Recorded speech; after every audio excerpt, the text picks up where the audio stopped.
টেলিসময় অনুষ্ঠানে আরো আলোচনা করবো এটা নিয়ে। ডক্টর মজুমদার, আমরা অন্য প্রসঙ্গে আরেকটি কথা বলে রাখি, সেটা যে বঙ্গবন্ধুর 7 মার্চের ভাষণের সাথে জিয়াউর রহমান সাহেবের ওনার পক্ষে থেকে যে বলছেন 25শে মার্চের রাতের পর থেকে যার কাছে যা ছিল তাই নিয়ে যেমন তারা যুদ্ধ করেছে, ঠিক তার একই অবস্থায় যার কাছে যা ছিল, যার চোঙা ছিল চোঙা দিয়ে বলেছে আজ থেকে আমরা স্বাধীন। বঙ্গবন্ধু বলেছেন স্বাধীন, যার কাছে মাইক্রোফোন ছিল মাইক্রোফোন দিয়ে, যার কাছে ছিল, তো সকলের ঘোষণাই তাহলে আমাদের দরকার হবে এগুলো বলতে। রেডিওতে ওনার বলার আগে হান্নান সাহেব তিনি বলেছেন এটা বাংলাদেশের রাজনীতিতে একটা স্থায়ী ডিবেট। আনফরচুনেট, কিন্তু আমি এটা এক্সপেক্ট করি না from N academics to say যে কনস্টিটিউশনে ওটা নামতে হবে। ওকে, এটা একটা স্থায়ী ডিবেট। আমরা ডক্টর তারেক আমরা যাব না আজকে। ডক্টর মজুমদার, আরেকটা বিষয়ে পঞ্চদশ সংশোধনে আনি, রাষ্ট্রধর্ম ইসলাম এবং ধর্মনিরপেক্ষতা দুটো পাশাপাশি অবস্থান করা যায় কিনা? আমি আমার ক্ষুদ্র বুদ্ধিতে মনে হয় না যে তেল আর জল যেমন মিশে না, ধর্মনিরপেক্ষতা আর একটা ধর্মকে রাষ্ট্রীয়ভাবে স্বীকৃতি দেওয়া রাষ্ট্রধর্ম হিসাবে, এটা এই যে কোনোভাবেই একত্রে যেতে পারে না। ইনফ্যাক্ট আজকের কাগজ যদি আপনি দেখেন, প্রথম আলোতে প্রথম পৃষ্ঠায় আমাদের বেশ কয়েকজন বিশিষ্ট বলেছেন, তারা এটা মতামত দিয়েছেন। হ্যাঁ, এই যে তারা মতামত দিয়েছেন। তো আমি এবং বিশেষ কমিটি যখন সবাইকে ডেকেছিল, যে আমাদের বিচারপতিদেরকে ডেকেছিলেন, প্রধান বিচারপতিদের ডেকেছিলেন, বিশেষজ্ঞদেরকে ডেকেছিলেন, তারপরে নাগরিক সমাজের প্রতিনিধিদেরকে, সংবাদপত্রের এডিটরদেরকে ডেকেছিলেন, কিন্তু তারা, আমার তো মনে হয় সবাই কেউ একমত হয়নি। সবাই বলেছেন যে ধর্মনিরপেক্ষতার সাথে রাষ্ট্রধর্ম ইসলাম যেতে পারে না, এবং তারা রাষ্ট্রধর্ম ইসলামকে রাখার বিপক্ষে অবস্থান নিয়েছেন। সময় কম, ডক্টর তারেক এই পয়েন্ট। আমি যেটা মনে করি যে রাষ্ট্রধর্ম ইসলাম রাখাটার মধ্যে কোনো অপরাধ নাই। ইউরোপের অনেক দেশে আছে, এবং ইভেন কি মানে আমাদের অনেক মুসলমান কান্ট্রিতে, গণতান্ত্রিক মুসলিম কান্ট্রিতেও রাষ্ট্রধর্ম ইসলাম আছে। এখন ব্যাপারটা হচ্ছে সেই এখানে থাকাটা কোনো অপরাধ না। এখন ব্যাপারটা হচ্ছে যে এইটাকে আপনি কোন রাজনৈতিক উদ্দেশ্যে ব্যবহার করবেন কিনা সেটাই হলো বড় প্রশ্ন। এটার মধ্যে আমি কোনো অপরাধ দেখি না। ধর্মনিরপেক্ষতা পাশে থাকতে পারে না। ধর্মনিরপেক্ষতা একটা কন্ট্রাডিক্টরি, যে বললাম যে এটা একটা contradictory, theoretically it's a contradictory. একটা ইসলাম, রাষ্ট্রধর্ম ইসলাম, আবার ধর্মনিরপেক্ষতা, কন্ট্রাডিক্টরি। বাট আমি মনে করি যে এটা সম্ভব, এটা বাংলাদেশ রাষ্ট্রধর্ম ইসলাম রেখেও ধর্মনিরপেক্ষতা চর্চা করা সম্ভব। জি, ধন্যবাদ।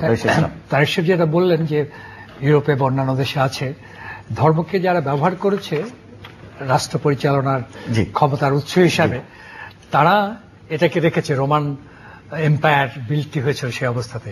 কিন্তু আমরা দেখি যে ইসলাম ধর্মের যিনি প্রবক্তা, আমাদের প্রিয় নবী রাসূল করিম সাল্লাল্লাহু আলাইহি সাল্লাম, তিনি প্রথম ব্যতিক্রম ধর্মী হলেন। যে তিনি যখন প্রথম রাষ্ট্র করলেন মদিনাতে, তখন অন্যান্য জায়গায় রাষ্ট্রধর্ম আছে, কিন্তু উনি মদিনা সনদে তিনি বিসমিল্লাহ রাখলেন না এবং রাষ্ট্রধর্ম ইসলামও বললেন না। অতএব আমি নবী করিম সাল্লাল্লাহু আলাইহি ওয়াসাল্লাম অনুসারী হিসেবে মনে করি যে ধর্ম নিয়ে বাড়াবাড়ি করা চলবে না। আর যেটা রাষ্ট্রের, এটা ধর্ম মানুষের জন্য, রাষ্ট্রের কোনো ধর্ম নাই। অতএব যখনই রাষ্ট্রের গলায় ধর্ম ঝোলানো হবে, তাহলে বুঝতে যে ধর্মকে নিয়ে ফাঁকি দেওয়া হচ্ছে। জি, ধন্যবাদ। ডক্টর মজুমদার, আমাদের সময় শেষ। লাস্ট একটা পয়েন্ট, এত বড় একটা কাজ পঞ্চদশ সংশোধনী সংবিধানের, আমার তো মনে হয় গত কয়েক বছরের মধ্যে এটা খুবই গুরুত্বপূর্ণ একটা কাজ হয়েছে না? তো আমাদের প্রধান বিরোধী দল বিএনপি, যারা সংসদেও প্রতিনিধিত্ব করছে, তারা সংসদে পার্টিসিপেট করছে না, কিন্তু এত সংশোধনীগুলো সম্পর্কে বারবার বলা সত্ত্বেও তারা কোনো আনুষ্ঠানিক মতামত দেয়নি। এই বিষয়ে আপনার মত কি? আমি হতাশ, অবশ্যই এটা কোনোভাবে গ্রহণযোগ্য নয়। তাদেরকে বিশেষ কমিটিতে ডাকা হয়েছিল, তারা ওখানে অংশগ্রহণ করেনি, এবং তারা অযৌক্তিকভাবে, সম্পূর্ণ অযৌক্তিকভাবে তারা সংসদ বর্জন করছে, এটাও গ্রহণযোগ্য নয়। এবং তারা তাদের মতামত সুস্পষ্টভাবে দিচ্ছে না, এটাও গ্রহণযোগ্য নয়। তো আমি মনে করি তারা তাদের দায়িত্ব পালন করছে না। এবং একই সাথে আমি আরেকটা কথা যুক্ত করতে চাই, যে নাগরিকের অধিকার, গণতন্ত্র, আমরা পৃথিবীর গণতন্ত্র ইতিহাস যদি দেখি, ভোটের মাধ্যমে কিন্তু গণতন্ত্র প্রতিষ্ঠিত হয়নি। ভোট এসছে এই যে 2 শতাব্দী আগে। তার আগে নাগরিকের অধিকার প্রতিষ্ঠার মাধ্যমে কিন্তু গণতান্ত্রিক প্রক্রিয়া, যাত্রাপথ শুরু হয়েছিল। তাই আমি মনে করি যে এর মাধ্যমে, এই পঞ্চদশ সংশোধনীর মাধ্যমে, 7 অনুচ্ছেদের মাধ্যমে বিশেষত নাগরিকের অধিকার ক্ষুণ্ণ করে রাখা। বিএনপির ভূমিকা, মানে প্রথম কথা হচ্ছে যে বিএনপি যাওয়া উচিত ছিল থিওরিটিক্যালি, ইয়েস। এখন আমাদের যে রাজনৈতিক সংস্কৃতি এমন একটা পর্যায়ে চলে গেছে যে পরস্পরের প্রতি যে আস্থা, সে আস্থাটা নাই। এবং সেটা যদি আজকে পঞ্চদশ সংশোধনী নিয়ে হয়েছে তার আগেও আমরা দেখি এটা কোনো বড় ব্যাপার, এটা বড় ব্যাপার, অনেক বড়। এখন ব্যাপারটা হচ্ছে বিএনপির ব্যাখ্যা বিএনপি দেবে, কিন্তু আমি আমার প্রথম কথা হচ্ছে যাওয়া উচিত ছিল, নাম্বার 1।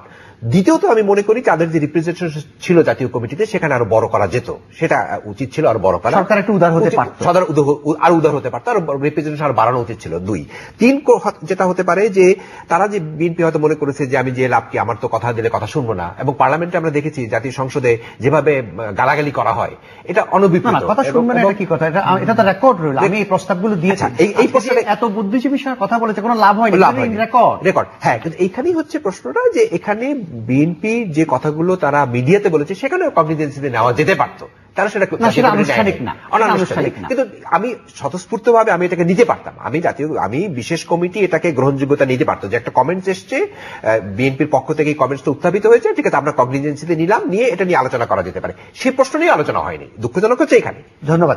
সরি বিশাল সাহেব, আমাদের সময়, তবে আপনি একটা কমেন্ট করবেন বিএনপির রোল নিয়ে? আমি মনে করি যে বিএনপির এই রোলটা, আমার আশা হচ্ছে যে এটা পরিবর্তিত হবে, এবং 15th অ্যামেন্ডমেন্টের এটাও একটা কন্ট্রিবিউশন হতে পারে তত্ত্বাবধায়ক সরকার বাদ দেওয়ার ফলে। আমাদের বিকল্প খুঁজে বের করতে হবে, এবং আলটিমেটলি আমাদের অন্যান্য ডেমোক্রেসির মতো তত্ত্বাবধায়ক সরকার ছাড়াও কাজ করতে হবে। আমরা 15 বছরের একটা চিন্তা করেছিলাম, 15 বছর পাশে হয়নি।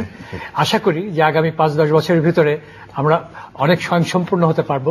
কারণ আমাদের বাংলাদেশের যেটা সমস্যা, যে আমরা ব্যক্তি নিয়ে চিন্তা করি, কিন্তু প্রতিষ্ঠান নিয়ে চিন্তা করি না। অতএব আমাদের যে নির্বাচন কমিশন, সেটা যে অনেকখানি এগিয়েছে গত 3 বছরে, এটা একটা আমার মনে হয় যে পজিটিভ সাইড। ধন্যবাদ ধন্যবাদ ডক্টর তারেক শামসুর রহমান, ধন্যবাদ ডক্টর বদিউল আলম মজুমদার। প্রিয় দর্শক, আমরা জাতীয় সংবিধানের 15th সংশোধনী নিয়ে একটা সংক্ষিপ্ত আলোচনা করলাম। আমি শুরুতেই বলেছিলাম যে এর অনেকগুলো দিক আছে, সবগুলো দিক আমাদের এই সীমাবদ্ধ সময়ে স্পর্শ করা সম্ভব হবে না। আমরা যথেষ্ট চেষ্টা করেছি, সুযোগ হলে ভবিষ্যতে আরো আলোচনা করব। বিশেষ করে আমি তো আগেই বলেছি, আমরা তত্ত্বাবধায়ক সরকার বনাম অন্তর্বর্তীকালীন সরকার নিয়ে আরো কয়েকটি আলোচনা করব, কারণ এই জন্য আগামী দিনের রাজনীতি এই ইস্যুতে অনেক জটিল হবে, অনেক উত্তপ্ত হবে। আমরা চাই যৌক্তিকভাবে বিষয়টার একটা সমাধান। এবং আজকে অত্যন্ত আনন্দিত আমি যে ব্যারিস্টার আমিনুল ইসলাম সাহেব যে আশাবাদ ব্যক্ত করেছেন যে আমাদের প্রধান বিরোধী দল বিএনপির ভূমিকা পরিবর্তিত হবে।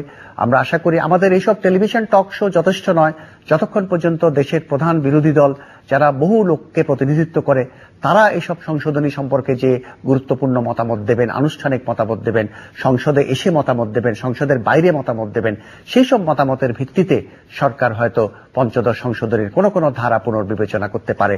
সরকার নিজেই বলেছে যে তারা উপযুক্ত পরামর্শ পেলে আবার সংবিধান সংশোধন করতে পারে, বিশেষ করে তত্ত্বাবধায়ক সরকার ইস্যুতে। আশা করি প্রধান বিরোধী দল হিসেবে বিএনপি এই সুযোগ গ্রহণ করবে এবং তারা তাদের গণতান্ত্রিক দায়িত্ববোধের পরিচয় দেবে। এই প্রত্যাশায় আজকের গ্রামীণ ফোন টেলি সময় অনুষ্ঠান আমরা এখানেই শেষ করছি।